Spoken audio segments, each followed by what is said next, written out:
All right, guys, here's the garden box pretty much put together the way I'm going to use it as a whelping box. We do have one extra panel, which I will keep in case we decide to turn this into a garden box. But we will use it for our dogs mostly. Nice thing about this is it is lightweight. It's a little easier to lift up and put a pad underneath for the mom and their puppies. We got the corner post caps on. Here's the last one.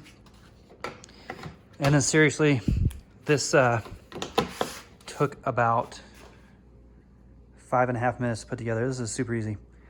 Then next on to the pig rail. I will show you what we're using for the pig rail.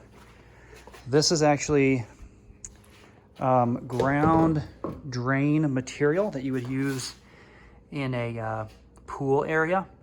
So say like the concrete would come right up to it, and then as you're walking around, the water could drain down into these little holes. Tape is on there just for installation purposes, but that's what I will use for the pig rail. I'll put that end up against the inside wall, and I will support it underneath with metal brackets, and I will be gluing it into place so that it's nice and sturdy, so that mom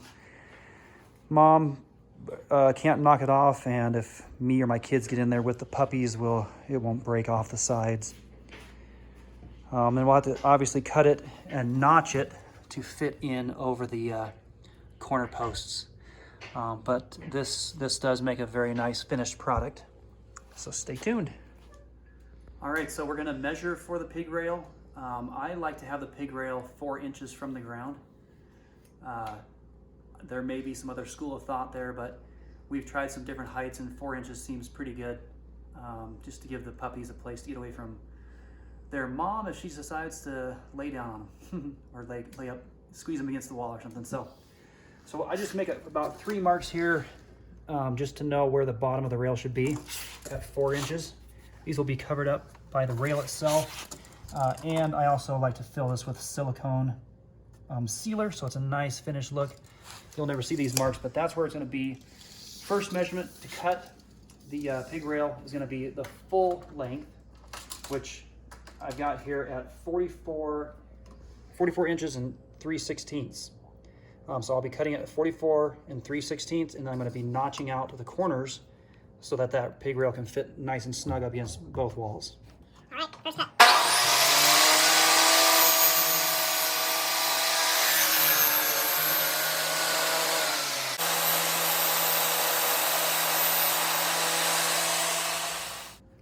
Okay, here's the first pig rail notched and fit in around the corners.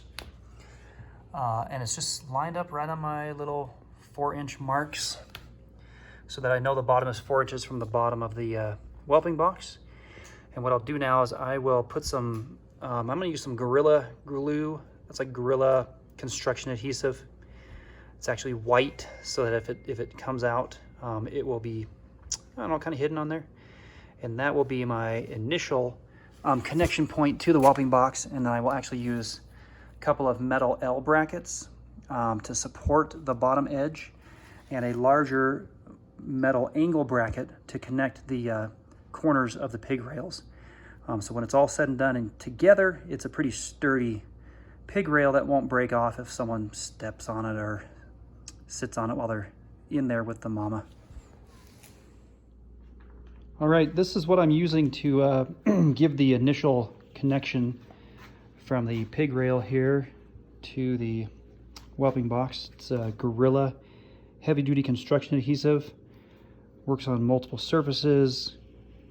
One of the surfaces listed as plastic. And the nice thing about this is it is also white. There it is down there at the bottom. It's white, so it'll match the whelping box in case any of it is visible. I'm just gonna put like a small bead along both raised edges of this. After I remove that sticker tape, I will stick it down, and then I will begin putting on the first metal bracket. All right, I'm gonna remove this protective tape. This is essentially just here if you're actually using it for what it's supposed to be used for, to keep like concrete out of the drain. Just gonna remove this so I can glue it right onto the whelping box here. Just make sure and get all this cut vinyl off of there. Not gonna be too big of a deal. This is pretty strong glue. I don't need a whole ton of it, just enough to give it some tacky stick to the whelping box itself. I know it's not a very pretty bead, but it doesn't matter because you're never gonna see it. It's just there to give it some strength, some bonding strength right onto the whelping box itself. And I guess you can see how imperfect I am at doing it, so that it doesn't feel like a perfect job. All right, here's that first pig rail with the glue on the back side. I'm just gonna get it kind of lined up here and set it down right onto the whelping box wall, lined up with my little marks. Give it a little push. That'll just help stick it to the wall. And then next on to the metal brackets. All right, here's the first metal bracket. You could probably figure out on your own which type of metal bracket you want, but this one has kind of a longer side and a shorter side. We're gonna put the longer side on the pig rail, the shorter side on the whelping box. I'm just gonna put some of this construction adhesive on here just to give it a little extra grab and grip. The screws will kind of finish that off and make it a permanent hold, but the glue just makes it nice and connected, so you don't have it loosening up or anything like that. I'm not measuring for the middle, just kind of eyeballing it, but we'll just put this up underneath the pig rail, and then I'm gonna actually drill some pilot holes and then put some screws in. Here's the screws I'm using. These are just metal screws. They have a finished head, so it's white like the vinyl, and they're rounded on top, smooth on bottom, so they'll fit nice and flush, and there won't be any jagged edges to scratch or have a puppy catch on. All right, this is the drill bit I chose. It's just a lot smaller than the screw itself. It's just gonna give me a quick little pilot hole so I can get those screws started.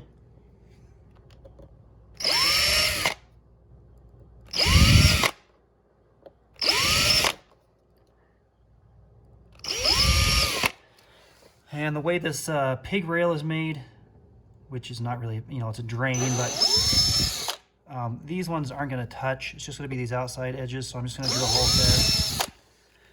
And then we will put these screws in.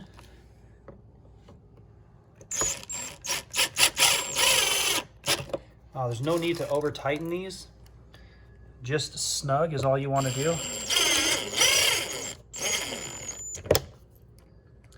If you over tighten it, you might strip out the vinyl. Then you won't have a good connection. Two more.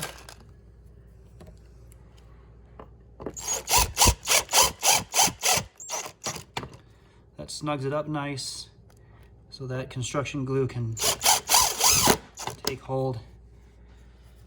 And that's it for that. We'll get the other rails on, and I'll show you how to put the corner brackets on and how to use the angle brackets to just connect those corners so it's a nice, firm, supportive pig rail. Okay, so we're measuring for the shorter sides of the pig rail to fit in between the other two pig rails that we just added. You don't want to just measure to where this one, you do want this one to fit fairly snug. I'm looking at 37 and 5/8. That'll just give it a nice tight squeeze. If you look up here, you can see that my corner notch out cut is not perfect. It doesn't matter because we're going to put silicone sealer in there and you'll never see it. It'll be a nice finished look. All right, here's the corner bracket we're going to use for the corners. I'm going to put some more construction adhesive and then it'll fit right up underneath the bottom edge.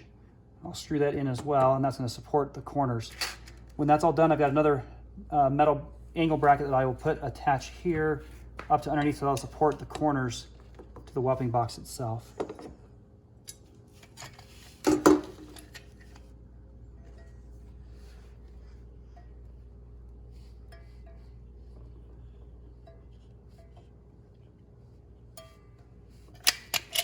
This construction adhesive will actually hold it into place while I drill the pilot holes for the screws. Okay, so here's the corner brackets. because I've got this metal bracket in here, it's going to be in the way of one of these holes here. So really what needs to be done, this is going to support it itself. I'll put 2 screws on here and then 1 screw up underneath it just to keep it where I want it. But I'll put some construction adhesive on here as well, just to give it some more bond to the whelping box itself.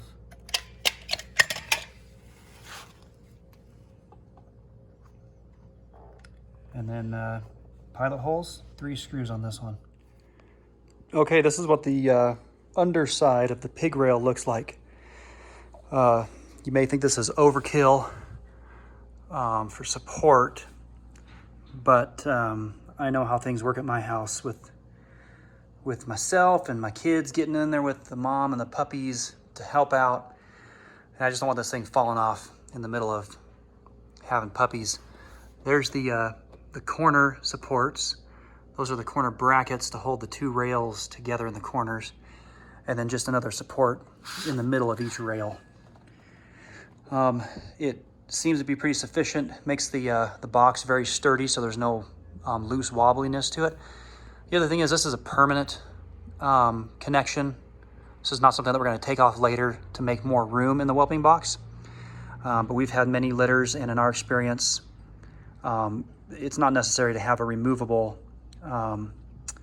pig rail because there's plenty of room in there. This is a 4 foot by 4 foot square. With that pig rail, they still have plenty of space with their puppies. Okay, this is the white kitchen and bath silicone that I'm using. It's 100% silicone. Shrink and crack proof. This is what I'm gonna use to fill in the corners. So take a look at this. You can see right here, this isn't like totally flush. That's fine, because I'm gonna fill it with this. And then all the edges I'm gonna fill with silicone. So let me start one line, and then I'll show you when it's all done.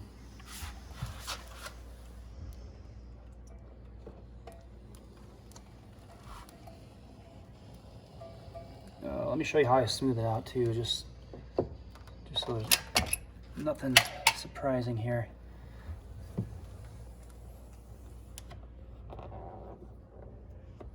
Okay, I'm gonna go all the way around. I'll show you what it looks like when it's all done. All right, here's the finished product. I'm gonna get it cleaned up. We'll get it placed in with one of our females so you can see what it looks like with our little girl that has puppies. You can see that there's no more gaps. It's been filled with silicone. And it's a nice finished look, and this cleans up easy. There's a little pee-pee mess. It doesn't soak into the wood because it's not wood, it's vinyl, yay. And later on when the puppies get bigger, I can always put that extra panel back here in the front so that they can't hop out. And here is our finished product with Sierra, one of our sweet little females, and she's got a litter of 5 puppies right now. But you can see there's plenty of room in here with the pig rail. There's no need to take it out. She's got plenty of room to move around. And these are nice and sturdy. They're not going to fall off if someone accidentally steps on it. Thanks for watching.